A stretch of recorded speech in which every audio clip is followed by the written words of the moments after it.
కార్మికులందరికీ కూడా ధన్యవాదాలు తెలియజేస్తున్నా. మనుషుల యొక్క మానాన్ని కాపాడాలంటే అది గుడ్డ కావాలి.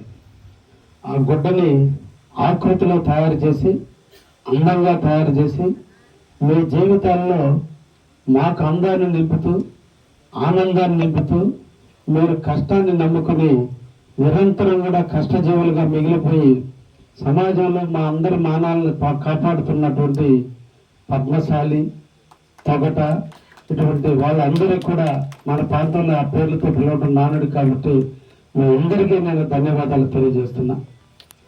నా స్వగ్రామం జలదింక మండలం బ్రాహ్మణ కాక అగ్రహారం. నా గ్రామంలో పద్మశాలీలు ఉన్నారు. నా సొంత గ్రామంలో ఇక్కడ బహుశా మా ఊరు గురించి కూడా తెలిసే ఉంటుంది. వాళ్ళంతా ఇప్పుడు పుచ్చుకొచ్చి చేరున్నారు. అదేవిధంగా తొగటోళ్ళు ఉన్నారు. పద్మశాలీలు అనగానే మా కాసులు వెంకటేశ్వరులని మా ఊర్లో ఉన్నాడు, మీకు అందరికీ తెలిసే ఉంటుంది. ఇప్పుడు కూడా మగ్గం మీదనే పనిచేస్తూ ఉంటారు. చాలా నాణ్యమైనటువంటి బట్టలను తయారు చేస్తుంటారు. చీరల కాడించి అన్ని రకాల వస్తువులను తయారు చేస్తుంటారు. ఇది నిజంగా ఆ నైపుణ్యం, ఆ దేవుడు మీకు ఆ ఆర్ట్ ఇచ్చాడు. నిజంగా మిగతా వాళ్ళు చేసే వృత్తుల కంటే కూడా మీ వృత్తి చాలా పవిత్రమైన వృత్తి, చాలా గొప్ప వృత్తి. దేవుడు కట్టుకునే బట్టల దగ్గర నుంచి మనిషి యొక్క మానాన్ని వరకు కూడా అన్నీ కాపాడి మనిషిని సమాజంలో తలెత్తుకుని తిరిగేటట్టు ఒంటి మీద గుడ్డలు లేకపోతే మనిషి ఎంత అసహ్యంగా ఉంటాడో ఆ గుడ్డని కప్పి మా అందరికీ ఒక జీవితాన్ని ప్రసాదించిన మీకు ఇంకొకసారి మీకు ధన్యవాదాలు తెలియజేస్తున్నాను. అందుకనే ఈరోజు మన అభివృద్ధి ప్రదాత అయినటువంటి శ్రీ నారా చంద్రబాబు నాయుడు గారు నిరంతరం పేదల కోసం, పేదల అభ్యున్నతి కోసం, పేదవాడు 3 పూట్ల అన్నం తినాలనే దానికోసం, పేదవాడు కూడా ధనవంతుడు కావాలనే కోసం, పేదవాడు కూడా సమాజంలో తలెత్తుకుని తిరగాలనే దానికోసం, పేదవాడు సమాజంలో వాళ్ళ బిడ్డలను చదివించుకుని వాళ్ళు పడ్డ కష్టాలు వాళ్ళ బిడ్డలు పడకూడదని, ఆ బిడ్డల భవిష్యత్తు కోసం, ఆ బిడ్డల ఆర్థికంగా ఎదిగేదాని కోసం ఈరోజు నిరంతరం కూడా మన ఇంట్లో మన తల్లిదండ్రులు మనం ఎంత మనల్ని పెంచడానికి తాపత్రయపడ్డారో దానికంటే భిన్నంగా ఈరోజు రాష్ట్ర ముఖ్యమంత్రి వర్యులు 76 సంవత్సరాల వయసులో ఈరోజు కూడా మన అందరినీ కూడా కంటికి రెప్పలాగా కాపాడుకుంటూ ఎక్కడ ఎవరికి ఆర్థిక ఇబ్బంది వచ్చినా, ఎవరికి ఆరోగ్యం బాగలేకపోయినా, ఎవరు రైతు కళ్ళమ్మిడిన నీళ్ళు వచ్చినా, పేదవాడు పెన్షన్ లేదని బాధపడుతున్నా, ఎక్కడ కూడా పెద్దంటి బిడ్డగా ఈరోజు మన అందరికీ తండ్రిలాగా ఈరోజు రాష్ట్రాన్ని కాపాడుకుంటున్నటువంటి చంద్రబాబు నాయుడు గారి నాయకత్వంలో మనందరం కూడా ఉండటం, ఈరోజు ఆయన నాయకత్వంలో ఈ రాష్ట్రం అభివృద్ధి చెందటం నిజంగా మన అందరం కూడా అదృష్టవంతులు. ఈరోజు పంటలు బ్రహ్మాండంగా పడుతున్నాయి, మంచి రేట్లు వస్తున్నాయి.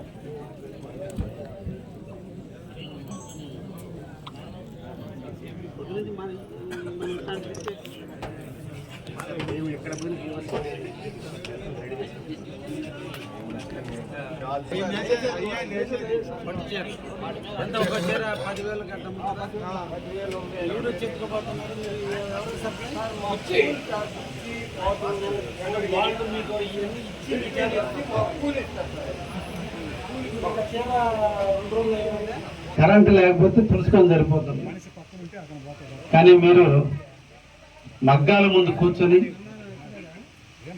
గుంట తవ్వుకొని గుంటలో ఉండి 2 కాళ్ళతో తొక్కుకుంటూ 2 కాళ్ళతో కండిని ఇటు అంటూ కుడి చేత్తో దాన్ని లాగుతూ ఎడమ చేత్తో దాన్ని నెడుతూ ఒకేసారి 4 పనులు చేసేది ఒక్క మీరే.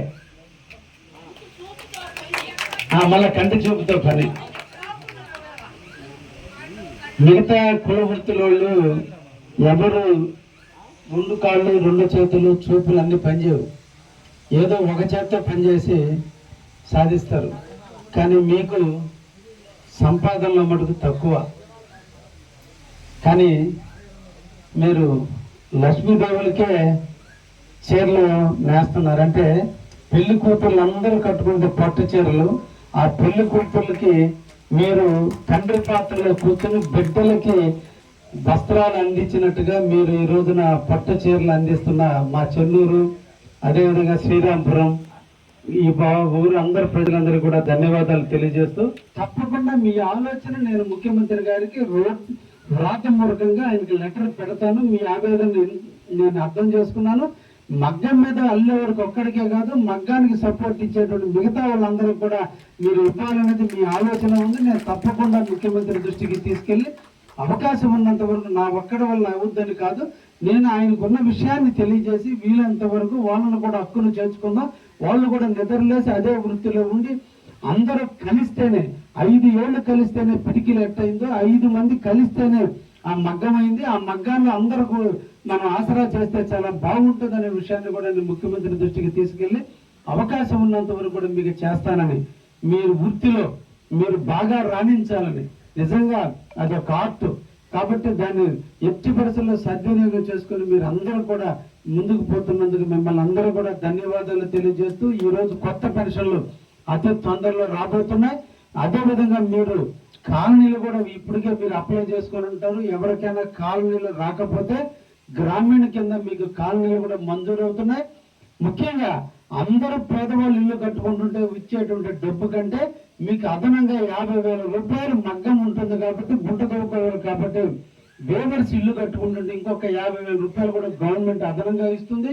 ఎవరైతే ఇల్లు లేకుండా ఉన్నారో వాళ్ళందరూ కూడా ఇళ్ళకి సచివాలయం ఇక్కడే ఉంది, మీరు అప్లై చేసుకోండి.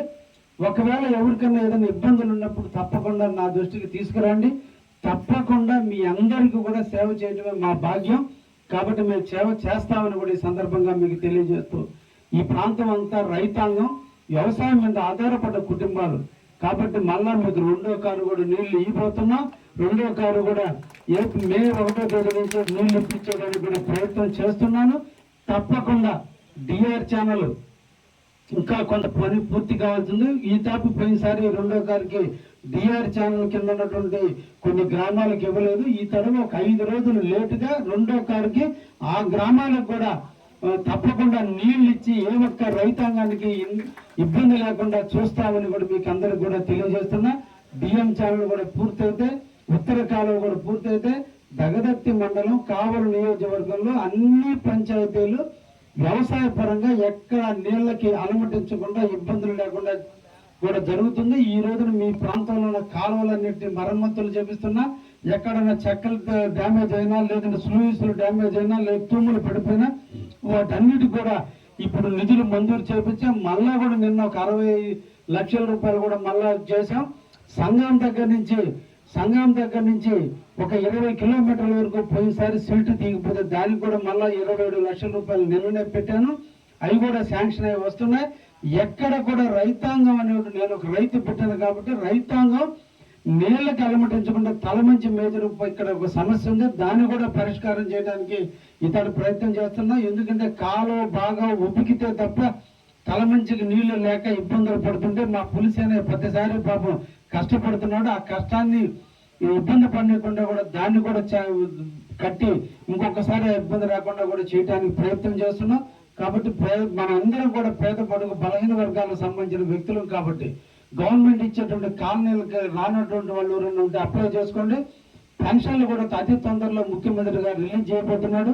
నేను కూడా ఇంకొక 20 రోజుల తర్వాత గ్రామం 100 రోజులు ఎమ్మెల్యే 100 గ్రామాలు అనేటువంటి కార్యక్రమంతో ఉదయం సాయంత్రం 3 నుంచి నైట్ 10 దాకా ప్రతి ఊరు తిరగబోతున్నాను. మీ అందరి ఆశీస్సులతో నన్ను నమ్మి మీరు ఓట్లు వేశారు. తప్పకుండా మీరు రుణం తెచ్చుకోవాల్సిన బాధ్యత ఉంది. తప్పకుండా మిమ్మల్ని కాపాడుకునే దాంట్లో నా వంతు నేను ఎప్పుడు కూడా అండగా ఉంటానని కూడా మీకు అందరూ కూడా మాటిస్తాడు. మరొక్కసారి మా మానాలను ప్రాణాలను కాపాడుతున్న చేనేత కార్మికులకి సర్వదా ధన్యవాదాలు తెలియజేస్తూ, మీ బాధలు మా బాధలుగా భావించి ఏ ఒక్క సమస్య ఉందో నా దృష్టికి తీసుకురండి. మీ గ్రామ వాస్తవుడు వినోద్ అనే అబ్బాయి నా దగ్గర ఉద్యోగం చేస్తున్నాడు. ఏదైనా సమస్య ఉన్నా కూడా మీ వేవర్స్కి సంబంధించినటువంటి వ్యక్తే కాబట్టి ఆ అబ్బాయి దగ్గర కూడా నా దృష్టికి తీసుకురండి. తప్పకుండా మీకు నా వంతు నేను ఎప్పుడు కూడా అండగా ఉంటానని కూడా మీకు తెలియజేస్తూ సెలవు తీసుకుంటున్నా. ధన్యవాదాలు. Thank you.